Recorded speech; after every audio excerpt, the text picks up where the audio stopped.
Share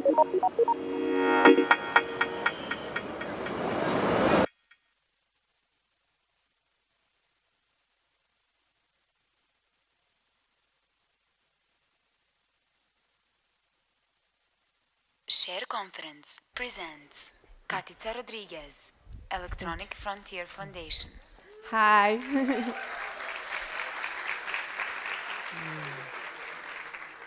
It's wonderful to return to Belgrade. I love all the Serbian charm and the music and the art and the party at night. Thank you for bringing all your love to share. I'm Peruvian. Much of the Serbian hospitality makes me feel right at home. Similar culture, similar common things in common we have. Thank you all for coming today. Thank you, Cher, for having me here.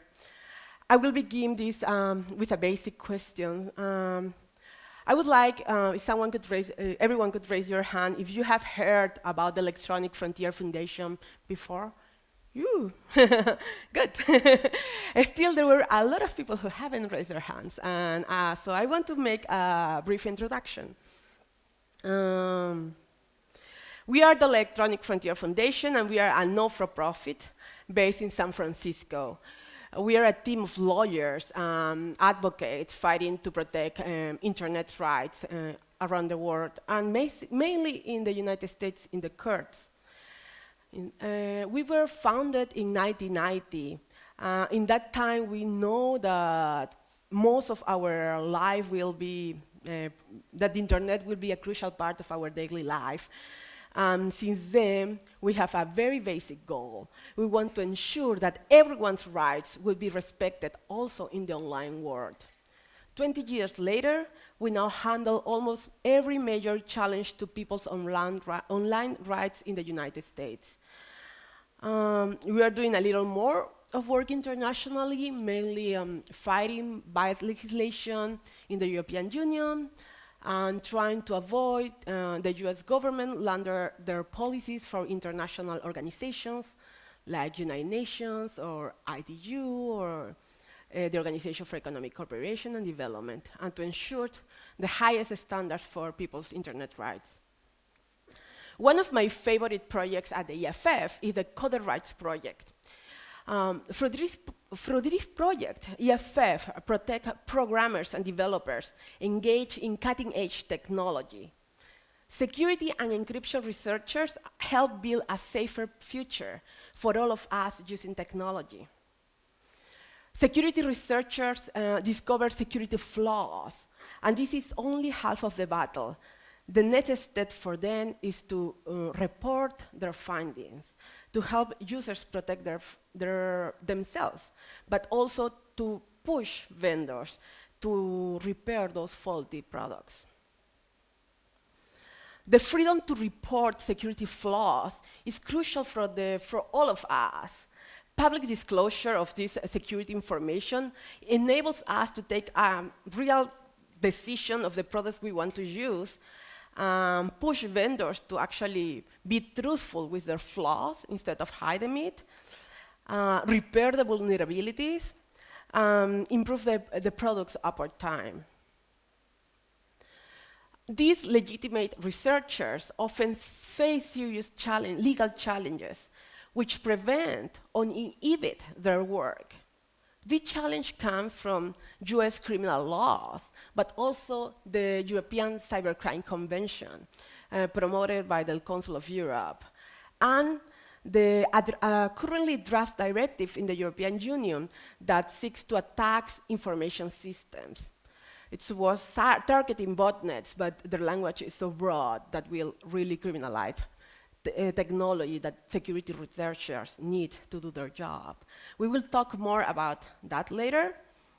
But just the first day of Share, Queen from, I don't know if she's here, but from Wire was saying that any security researcher, hacker, always have a lost cause. So we should laugh at the lolcats. It's an essential part of the internet experiences.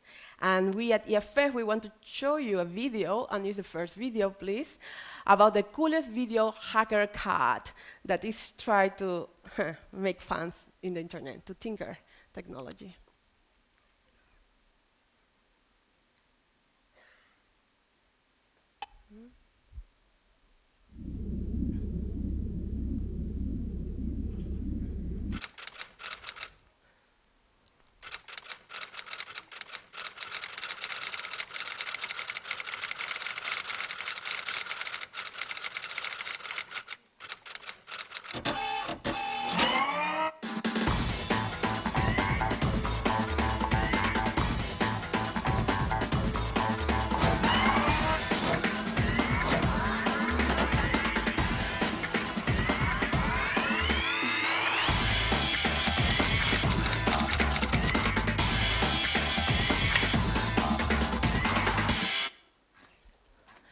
That's my super cat from Malta. If you haven't heard about Malta before, you should ask around. Many times, security researchers, evil cats, need to examine computers, sometimes without explicit permission of the owner. As long as the research is without criminal intent, we believe it's valid. This is necessary for a vast amount of useful research that otherwise will not be able to be carried on. There are many times a lot of democratic interest on having access to those systems without authorization. For instance, when you are testing security vulnerabilities. A good example that I like to put is what happened in India. A computer scientist was arrested in 2010 for refusing to disclose an anonymous source who provided an electronic voting machine. He teamed with a partners of security researchers, and this security research called Prasad have been long questioning the security of the voting machines, but the Indian government have always refused to give them access to the machine. For him to do the testing and figure out whether the elections can be altered or not, you know, the outcome of the elections, and basic thing in a democratic society. So this was a good case on where you can see how authorization is not given to you, even if there are democratic and valid reasons to have access to that. This is why EFF peers, EFF, my colleagues in the United States, fight in the courts to defend the right of security researchers, coders. We fight international this bad legislation, and we try also to raise awareness. Anytime a security researcher is having troubles when they try to release their own work.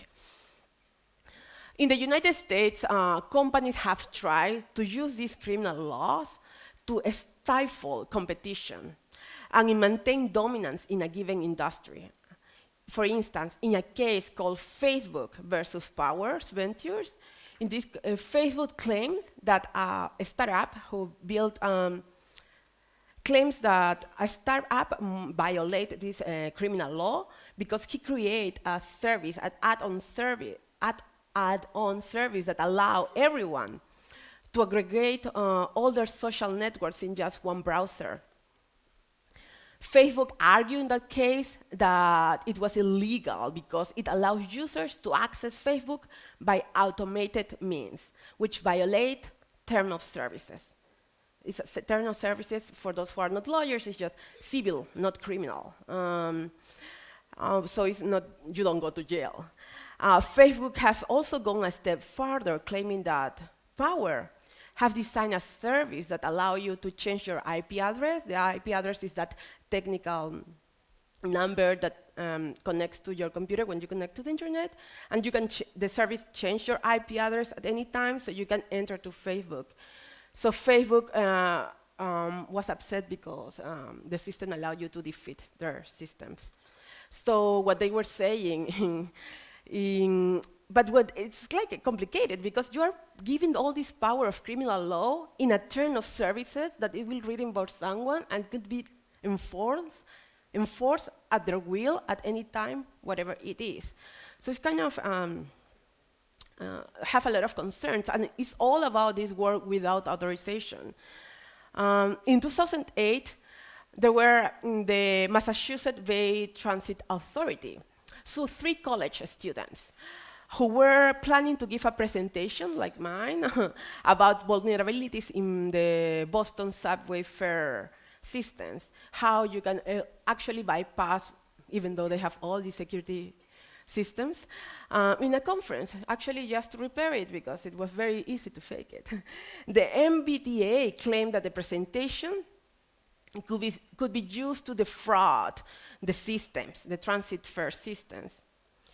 At the end, the judge said that that was a violation of the freedom of expression of the researcher. But you know, if you're a kid doing cool stuff in the internet, come on, if you have a lawsuit, criminal lawsuit going to jail for doing your cool research that is really creative, you are freaked out, and it's imposed self-censorship in many people. Also, in other conference, for instance, one of the hackers conference, very well-known hacker conference in the United States is called the Black Hack in Las Vegas. And in this case, a researcher demonstrated that it was easy to bypass the security measure of an ATM machine, the machine that you take out your money. And the public interest in such reporting is quite crucial, because if he was able to identify these vulnerabilities, others, criminals, could actually steal your money. So they tried to give this presentation, but the employer at this time, his employer, pressured him not to do it because the ATM vendor threatened them to sue them. And it takes 1 year for him to actually be able to disclose their findings, and no way the ATM machines did anything to fix it within that period of time. So that's why it's so crucial, because it's our data, what is there. And if no one fixes that vulnerability, our data will be grabbed by anyone. So this term of without authorization, it has been very disputed in the US. They argue for a very broad interpretation. We just don't like it. There is one case interesting too, when United States versus Drew. In this case, a woman decided to use just a pseudonym to enter to MySpace. Just you fake your name, you put whatever name, you know. There were a penal case not related to this specific issue when she has to be investigated. In that process, the court says that, MySpace says that actually this person violated the terms of services of MySpace for accessing the service without authorization, because they're required to provide your identity.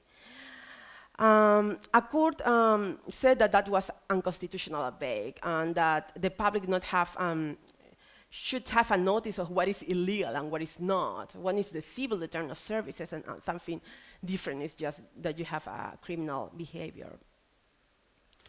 Another case, and I would like to ask if you could put that second video, please.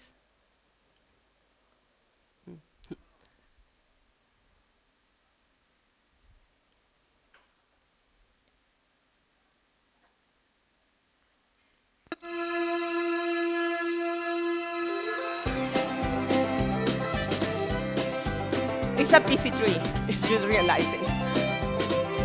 Your game console.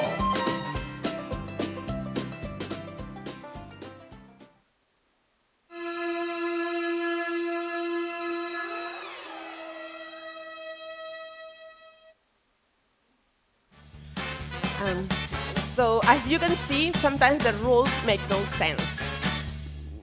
The Linux Penguin has a much right to be on top of this sausage as whatever end user wants. If you bought your device, you own it, and let's do whatever you want with your own device that you bought. But sometimes criminal law also interfere in here, and there might be someone here who actually was dealing with this case. But in this case, the Sony PlayStation initially shipped the ability to install Linux, another Unix derivative. So you were able to actually run Linux in your systems. But as a result, not only all the people tinkering with the systems were able to create homebrew computers, but also were able to link it to different affordable supercomputers. In 2010, Sony made an update of their firmware, removed the ability to run Linux. To add more legal muscles to their restrictive firmware, they sued the researchers who disclosed the vulnerability that allow you to do this, including those who present the research in the Chaos Communication Congress in Berlin, which is the famous hacker conference. I don't know, everyone knows CCC here? Did you raise your hand if you know CCC? Yeah, oh, there are not so many. Okay, yeah, so in that conference, which is another conference for security researchers, that they present the cool things that they are doing with technology. So,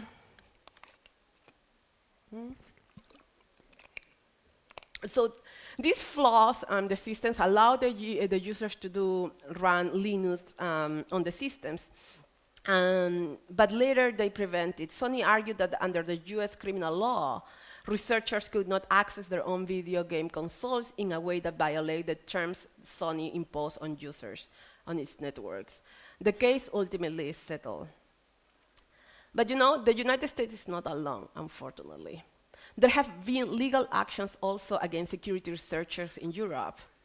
For example, in 2000, a court in the Netherlands ruled that academic researchers was entitled to publish a scientific paper on security flaws.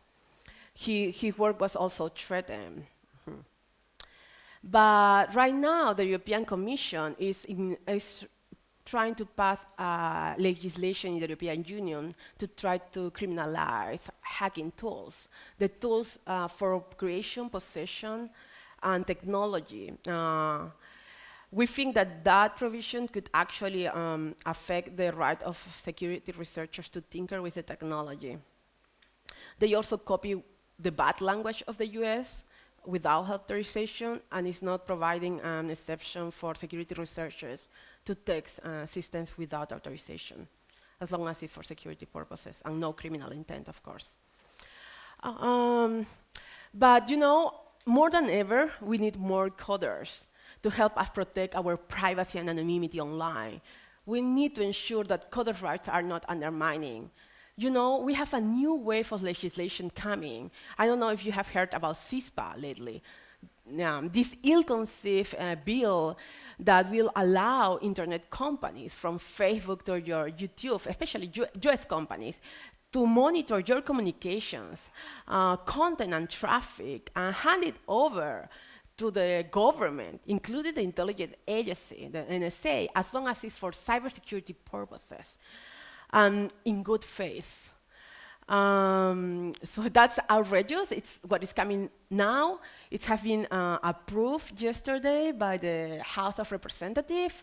We should not allow that.